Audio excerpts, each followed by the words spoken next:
Hello बच्चों, last video में मैंने आपको बताया था प्रेजेंट इंडेफिनिट के इंट्रोगेटिव सेंटेंसेस के बारे में, जिनमें से मैंने आपको एक तरीके के सेंटेंसेस बताए थे, जिन ऐसे सेंटेंसेस बता दिए थे, उनकी पहचान बता दी थी और नियम बता दिए थे बनाना कि कैसे बनाए जाएंगे, और कुछ सेंटेंसेस की प्रैक्टिस भी कराई थी। जब हमारे वाक्य में क्या शब्द सबसे पहले आया गया होता है, यानी कि हमारा जो वाक्य होता है वो शुरू ही प्रश्नवाचक शब्द से हो, उस समय पर हम कैसे बनाएंगे सेंटेंसेस को, ये बताया था।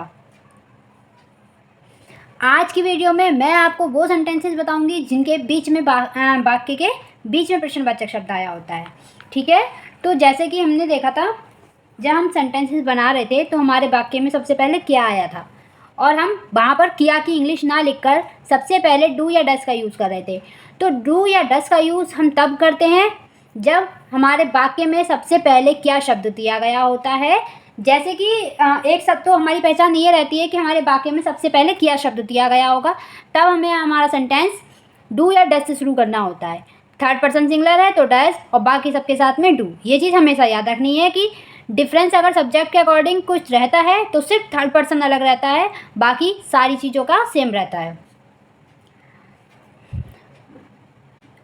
एक तो ये रहता है कि क्या शब्द सबसे पहले शुरू होता है, और दूसरा रहता है कि हमें अगर ऐसे पहचान नहीं कर मिल रही है डू या डस से करना है, क्या करना है, तब हम सेंटेंस में ना ये चीज़ देखते हैं कि हम उस सेंटेंस का रिप्लाई कैसे कर सकते हैं, उस सेंटेंस का जवाब हम कैसे दे सकते हैं। ऐसे सेंटेंसेस जिसका जवाब हम सिर्फ हाँ या ना में दे सकते हैं, उन सेंटेंसेस में हम WH फैमिली का यूज़ नहीं करते, यानी कि कोई भी प्रश्नवाचक शब्द हो उसकी अंग्रेजी का यूज़ नहीं करेंगे। जैसे हमने एग्जाम्पल 4 देखा था कि क्या वह तुमको पढ़ाता है, तो इस सेंटेंस का जवाब तुम हाँ या ना में दे सकते हो। अगर मैंने आपसे पूछा क्या वह तुमको पढ़ाता है, तो तुम बोल सकते हो हाँ पढ़ाता है, और नहीं पढ़ाता है तो बोल सकते हो हाँ नहीं पढ़ाता है। ठीक, तो ये सेंटेंसेस हो गए। अगर मैं पूछूं कि तुम्हें कौन पढ़ाता है, तो इस सेंटेंस का जवाब क्या आप लोग दे सकते हैं हाँ या ना में? नहीं ना। इसलिए दो पहचान होती है, सबसे पहले सबसे पहले वाक्य में क्या दिया गया होगा, तब हमें हमारा सेंटेंस डू या डस से शुरू करते हैं। अगर हम ऐसे पहचान नहीं कर पा रहे हैं तो हम ये देखते हैं कि हम उस सेंटेंस का जवाब कैसे दे सकते हैं, सिर्फ हाँ या ना में दे सकते हैं या नहीं। अगर हाँ दे सकते हैं तो हम उस सेंटेंस में प्रश्नवाचक शब्द की अंग्रेजी का उपयोग नहीं करते हैं। ठीक, तो अब हम देखेंगे ऐसे वाक्य जिनके बीच में प्रश्नवाचक शब्द दिया गया होता है। यदि वाक्यों के बीच में प्रश्नवाचक शब्द दिया गया होता है, तब हमें क्या करना होता है, तब उन प्रश्नवाचक शब्द की अंग्रेजी सबसे पहले बनानी होती है। ठीक है, जैसे कि हमारा कोई भी सेंटेंस है, जैसे कब, क्यों, कैसे, ऐसे शब्द आते हैं ना अगर, तो हमें इनकी अंग्रेजी सबसे पहले बनानी होती है। ठीक है, जैसे कि और हमें एक चीज़ हमेशा याद रखनी है, अगर थर्ड पर्सन सिंगुलर है तो हम किसका यूज़ करेंगे, डस का, और प्लूरल हैं बाकी सारे आई वी यू दे, सबके साथ में हम किसका यूज़ करेंगे, डू का। तो जब हम थर्ड पर्सन सिंगुलर के लिए बना रहे होंगे, जब हम थर्ड पर्सन सिंगुलर के लिए बना रहे होते हैं ना, और वाक्य के बीच में ये सारे शब्द प्रश्नवाचक शब्द आ जाते हैं, तब हम क्या करते हैं, जैसे कि हमने यहाँ पर एक एग्जाम्पल ले लिया। हाँ, पहले मैं स्ट्रक्चर आपको बता देती हूँ, स्ट्रक्चर कैसा रहेगा। जब हमारे वाक्य में बीच में दिया हो प्रश्नवाचक शब्द, तब हमें क्या करना होता है, तब सबसे पहले हमें WH फैमिली रखनी होती है, यानी कि जो भी प्रश्नवाचक शब्द है उसकी अंग्रेजी लिखनी होती है। उसके बाद में हम सेम वैसे ही सेंटेंस बनाते हैं जैसे क्या वाले बनाते हैं। उसके बाद में हम क्या रखेंगे, थर्ड पर्सन है तो डस, और उसके बाद में हमारा क्या आ जाएगा, सब्जेक्ट, सब्जेक्ट के बाद हमारी वर्ब। प्रेजेंट इंडेफिनिट में याद रखना है सिर्फ और सिर्फ वर्ब की फर्स्ट फॉर्म का ही यूज़ किया जाता है, वर्ब की फर्स्ट फॉर्म प्लस हमारा ऑब्जेक्ट। ठीक, अब हम थर्ड पर्सन सिंगुलर का ही कोई एग्जांपल ले लेते हैं। जैसे कि मैंने एग्जांपल ले लिया कि वह विद्यालय कब जाता है, वह विद्यालय कब जाता है। ठीक, अब हमें इस सेंटेंस को बनाने के लिए क्या करना होगा, सबसे पहले मैंने आपको बताया सेंटेंस में हम वर्ब देखते हैं। वर्ब हमारी हो रही है जाने की, कौन जा रहा है, वह, यानी कि ही, एक सिंगुलर की बात हो रही है, थर्ड पर्सन सिंगुलर की बात हो रही है। तब हम क्या करेंगे, सबसे पहले WH फैमिली को रखेंगे। कब, कब के लिए हम कब लिखते हैं वैन। ठीक, व्हेन, उसके बाद में हमें क्या रखना है, डज, व्हेन डज, डज के बाद में सब्जेक्ट, सब्जेक्ट हमारा क्या है, ही, वर्ब, वर्ब हमारी क्या है, गो, और फिर ऑब्जेक्ट कहाँ जा रहा है, विद्यालय, गो टू स्कूल। और प्रश्नवाचक वाक्य है तो यहाँ पर हम प्रश्नवाचक चक चिन्ह ही लगाएंगे। ठीक, ये हमारा हो गया थर्ड पर्सन सिंगुलर के लिए। अब आ जाती है प्लूरल। अब हम प्लूरल पे आते हैं तो हमें क्या करना है, प्लूरल पे आएंगे, सिंपल हमारा वही स्ट्रक्चर रहेगा, सबसे पहले WH फैमिली, प्लूरल पे आएगा तो डू, फिर हमारा सब्जेक्ट प्लस हमारा वर्ब और प्लस ऑब्जेक्ट बन जाएगा। फिर अब हम इसका कुछ ले लेते हैं, जैसे कि बे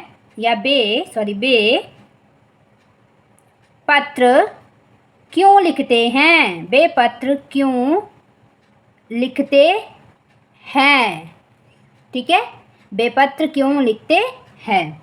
तो सबसे पहले हमने वर्ब देखी लिखने की, और ये कौन कर रहा है, बे प्लूरल है हमारा, तो प्लूरल के लिए क्या आएगा, डू। लेकिन यहाँ बीच में प्रश्नवाचक शब्द लगा है तो सबसे पहले इसकी अंग्रेजी लिखेंगे, तो क्योंकि क्या होती है, वाई, फिर हमारा क्या आ जाएगा, डू, फिर सब्जेक्ट हमारा क्या है, दे, वाई डू दे, फिर हमारी वर्ब क्या है, लिखने की, राइट, क्या लिख रहे हैं, अ लेटर। ठीक, इतनी चीज क्लियर हो गई। जब हमारे वाक्य के बीच में प्रश्नवाचक शब्द दिए होते हैं तब हमें सबसे पहले उन प्रश्नवाचक शब्दों की अंग्रेजी बनानी होती है, उसके बाद में हम जैसे क्या वाले सेंटेंस बना रहे थे सेम वैसे ही बनाने होते हैं। ठीक, अब हमारी ये तो आ गई कब आया, क्यों आया, तो हम बना लेंगे, आराम से कर लेंगे, कोई प्रॉब्लम नहीं आएगी, आराम से करेंगे। लेकिन यहीं पर अगर आ जाता है कितना, कितना, कितनी, कितने, कौन सी, कौन सा, जब ये शब्द आ जाएं तब हम क्या करेंगे, तब हमें एक चीज़ याद रखनी होती है। अब तक तो हम यहाँ पर सबसे पहले इन वाक्यों की अंग्रेजी लिख के डू डज का यूज़ करके सब्जेक्ट वर्ब ऑब्जेक्ट कर रहे थे, सिंपल से सेंटेंस बना रहे थे। लेकिन जब ऐसे शब्द आ जाते हैं कितना, कितने, कितने, कौन, कौन सी, कौन सा, तब हमें क्या करना होता है। जब हमारे ऐसे शब्द आते हैं ना जिनमें हमारी गिनती लगे या नापा तोली हो जाए, इन शब्दों में तो हमारा कुछ नहीं हो रहा है, क्यों भाई, क्यों कर रहे हैं, कोई प्रॉब्लम नहीं है। कब जाते हैं, इसमें भी कोई प्रॉब्लम नहीं, ना कोई नापा तोली है, ना कुछ गिनना है, कुछ नहीं करना है। लेकिन इन शब्दों में कैसे हमें क्या पता चलता है, इन शब्दों से पता चलता है कि इन शब्दों की जो ये शब्द जिन चीज़ों की बात कर रहे हैं उनको या तो हम नाप तोल सकते हैं या गिन सकते हैं। पता चलता है कितना, भाई कितना दूध है, कितना पानी है ना, कितनी कितनी किताबें हैं, कितनी पेंसिल है, तो ये चीज़ कितने, कौन सी बुक पसंद है, कौन सा खिलौना पसंद है, तो ये सारी चीज़ों में ना हमारा क्या नाम है, नापने तोलने का या गिनने का आ रहा है सेंस। तो इनमें हम क्या करेंगे, तो जब भी ऐसे शब्द होंगे ना तो उन शब्दों के साथ में उनसे रिलेटेड नाउन लिखते हैं हम। जैसे मैंने पूछा भाई कितनी बुक हैं, तो मैं क्या लिखूँगी, how many books, how many books, कितनी बुक्स, कितनी किताबें, है ना, कितने पेन हैं, कौन सी किताब पसंद है, तो हाउ मच, कौन सी बुक पसंद है, तुम्हें कौन सी किताब पसंद है, तो विच आ जाएगा। ठीक है, ये नहीं, इतने ही देख लो। ठीक है, जब ऐसे शब्द आएंगे ना तो, और हमें एक चीज़ याद रखनी होती है कि अगर हमारे नाउन, यानी कि जैसे कि इनसे रिलेटेड नाउन हमारा नाउन है, बुक क्या है, नाउन, इनसे रिलेटेड नाउन को हम गिन सकते हैं। यानी कि हमारे जो नाउन है ना, इनसे रिलेटेड, इन शब्दों से रिलेटेड जो नाउन है उन्हें अगर हम गिन सकते हैं तो उन्हें हम काउंटेबल नाउन बोलते हैं। कौन से नाउन बोलते हैं, काउंटेबल नाउन। जब हमारे काउंटेबल नाउन होते हैं तब हम मैनी का यूज़ करते हैं। जिन नाउन को हम गिन नहीं सकते, जिन्हें नापा या तोला जा सकता है, वो हमारे अनकाउंटेबल नाउन होते हैं। जैसे कि मैंने बोला मिल्क, क्या बोला, मिल्क, तो मिल्क को ना हम नाप तोल सकते हैं, ना कि गिन सकते हैं। तो जब ऐसी सिचुएशन आएगी जहाँ हमारे नाउन को हम गिन नहीं सकते, उस सिचुएशन में हम यहाँ पे हाउ मैनी नहीं लगाएंगे, यहाँ हम लगाएंगे हाउ मच। जब हमारा नाउन काउंटेबल है तो मैनी, और जब अनकाउंटेबल है तो मच। ठीक है, और तुरंत ही इनके साथ में जैसे कि WH वर्ड को हम रखते हैं, फैमिली को रखते हैं, तो हम उसके बाद में डू या डस का यूज़ करते हैं। इन वाले सेंस में हमें ऐसा नहीं करना है। इन वाले शब्दों के साथ में, इन वाले शब्दों के साथ में इनको लिखते ही तुरंत इनसे रिलेटेड नाउन लिखना है। जैसे मैं आपको एक एग्जाम्पल फॉर सेंटेंस बता देती हूँ कोई, कि मैंने यहाँ पे लिखा तुम कितना दूध पीते हो, तुम कितना दूध पीते हो। तो हमें ये तो पता है कि जब हमारा प्रश्नवाचक शब्द बीच में आया गया होता है तो सबसे पहले हमें उसकी अंग्रेजी बनानी होती है। हम इसकी अंग्रेजी बनाएंगे तो क्या होती है, हाउ।